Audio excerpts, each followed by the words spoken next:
ఎప్పుడు ఎన్ని రోజులు అయింది? అది మనం కాదు కదండి. స్పీకర్ గారికి ఉండాలి కదా. ఎమ్మెల్యే గారు, స్పీకర్ గారు, హైకోర్టు, ఉన్నత న్యాయస్థానము, సుప్రీంకోర్టు తీసుకునేటువంటి నిర్ణయం. అదే ఇప్పుడు ఆల్రెడీ 5 నోటీసులు వచ్చేసినాయి. ఆల్రెడీ ఒకరు వివరణ కూడా ఇచ్చేసిండ్రు. ఒకటి వివరణ ఇచ్చారు. వివరణ ఇచ్చేసిండ్రు. ఇంకా మిగతా 9 మంది కూడా ఇస్తారు. వాళ్ళ విధి విధానాల ప్రకారంగా ఏ విధంగా అయితే ఇస్తారు, ఎట్లా ఇస్తారు అనేది వాళ్ళ మీద ఆధారపడి ఉంటది. దాన్ని మనం బహిరంగంగా మనం మాట్లాడుకోలేము, దాన్ని చర్చించలేము కూడా. రైట్. గౌతమ్ ప్రసాద్ గారు, సరే నిజంగానే అంటే మీ పార్టీకి సంబంధించినటువంటి 10 మంది ఎమ్మెల్యేలు అందులోకి వెళ్ళారని మీరు ఆల్రెడీ కోర్టులో దాని మీద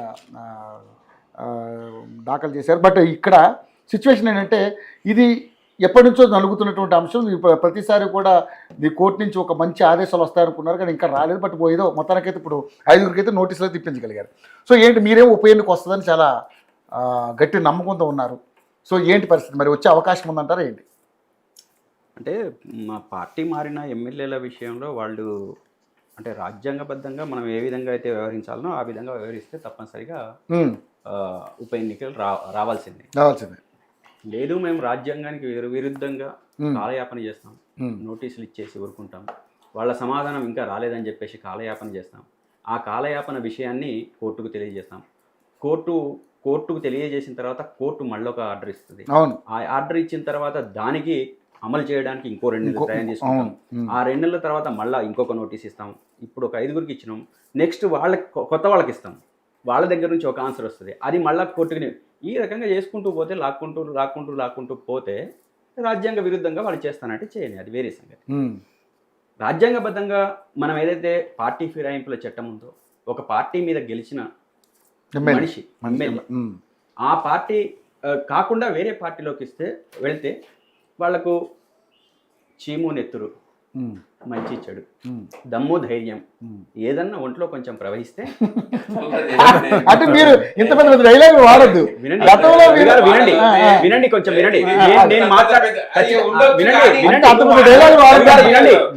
పార్టీలో గెలిచిన వేరే పార్టీలోకి వెళ్ళకూడదు రూల్ ఏం లేదు. ఏమంటున్నానంటే వినండి, నేను ఎందుకు అంటున్నానంటే ఆ రోజు మా దగ్గరికి టీడీపీ వాళ్ళు వచ్చిన మీరు వెళ్ళి అడిగినా ఆ రోజు టీడీపీ ఇక్కడ లేదు, వాళ్ళకి ఇంకో గత్యంతరం లేదు, లేని పరిస్థితులలో నేను అదే చెప్తున్నా, లేరు. ఆ రోజు క్వశ్చన్ చేయడానికి కూడా లేదు వాళ్ళకు, లేదా ఇంకో టీం కూడా లేదు. సో మీరు క్వశ్చన్ చేసేది రవి గారు. ఇప్పుడు మాకు రాజ్యాంగబద్ధమైన ఒక హక్కు ఉంది, అడిగేది నిలదీసేది మేము అడుగుతున్నాం. మీరు నిలదీయొద్దని మిమ్మల్ని ఎవరన్నారు? అడగలేదు కదా. ఎందుకు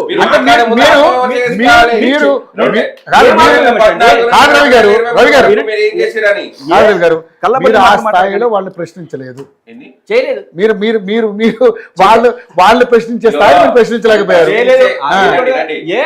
వీళ్ళు లాగులు గడుపుకున్నారండి ఆ రోజు మాట్లాడడానికి, లాగులు గడుపుకున్నారు. ఎందుకు నిజం చెప్పాలంటే, నిజాలు చెప్పాలంటే అభివృద్ధి కోసం మేము పోయినాము అని అంటే అప్పట్లో ఉన్నటువంటి వాళ్ళ ముఖ్యమంత్రి చెప్పిండు, అవును వాళ్ళ నియోజకవర్గంలో అభివృద్ధి చేసుకొని ఇంకా ఎమ్మెల్యేలు వస్తే తప్పేంది అని అన్నాడు. నువ్వు అంటే ఈ రోజు ఎమ్మెల్యేలు పోతే వాళ్ళ నియోజకవర్గ అభివృద్ధి కోసం పోయినట్టు కదా?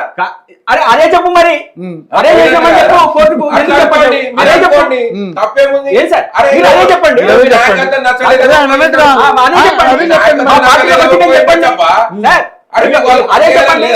అదే చెప్పండి కోర్టుకు. వాళ్ళ నియోజక అభివృద్ధి కోసం మా కాంగ్రెస్ పార్టీలో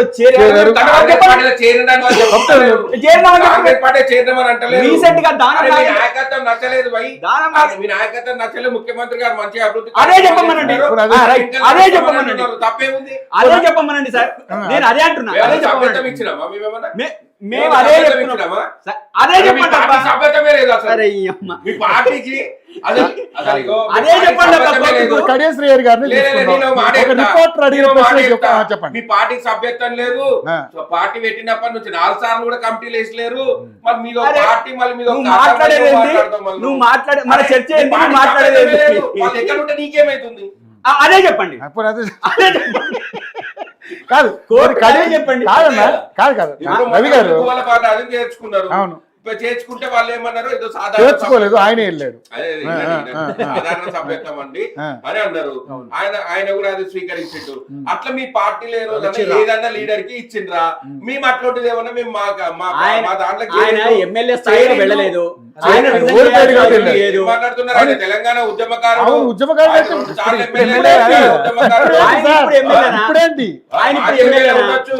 ఉద్యమకారుడు.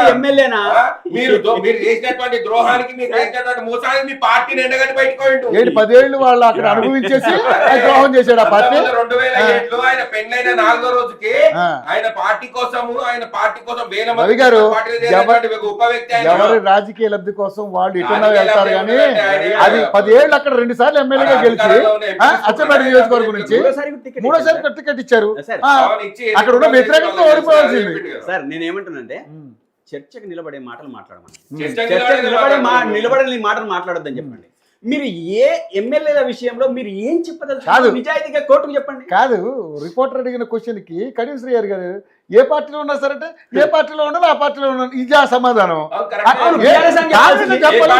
చెప్పాలి కదా సార్, బీఆర్ఎస్ కాంగ్రెస్ చెప్పాలి కదా. ఇప్పుడు సరే ఓకే, వాళ్ళు ఉన్నటువంటి పరిస్థితులలో వాళ్ళు ఎటు నిర్ణయం తీసుకునే పరిస్థితులు ఉన్నారు. వాళ్ళు కూడా డైలామాలో ఉన్నారు ప్రస్తుతానికి. నేను ఏమంటున్నాను సార్, వాళ్ళు ఏం చెయ్యదలుచుకున్నారో ఏం చెప్పదలుచుకున్నారో ఇక్కడ అరిసేదేదో సుప్రీంకోర్టు దగ్గర అడవండి, చెప్పండి, నిజాయితీగా చెప్పండి. మీరు ఏమన్నా చెప్పండి కానీ చెప్పండి. చెప్పట్లేదుగా. సాక్షాత్ మంత్రి గారు కోమటిరెడ్డి వెంకటరెడ్డి గారిని అడిగితే వాళ్ళు మా 10 మంది మా పార్టీలో లేరు అని చెప్తున్నారు. అంటే వాళ్ళు ఎక్కడున్నారు ఇప్పుడు? మరి ఎక్కడ ఉన్నట్టు వాళ్ళు? వీళ్ళేమో ఇది చెప్తారు. దానం నాగేందర్ గారిది జూన్ 12వ తారీఖు అనుకుంటాను. జూన్ 12వ తారీఖు 9వ తారీఖు ఆయన బర్త్డే. ఈ మన ఫ్లైఓవర్ ఉంది కదా, మన ఏంది నాగార్జున సర్కిల్ లో ఉన్న ఫ్లైఓవర్ ఉంది కదా, ఆ ఫ్లైఓవర్ పక్కన దానం నాగేందర్ ఫోటో, రేవంత్ రెడ్డి గారి ఫోటో, మొత్తం కాంగ్రెస్ పార్టీ వాళ్ళ టీం.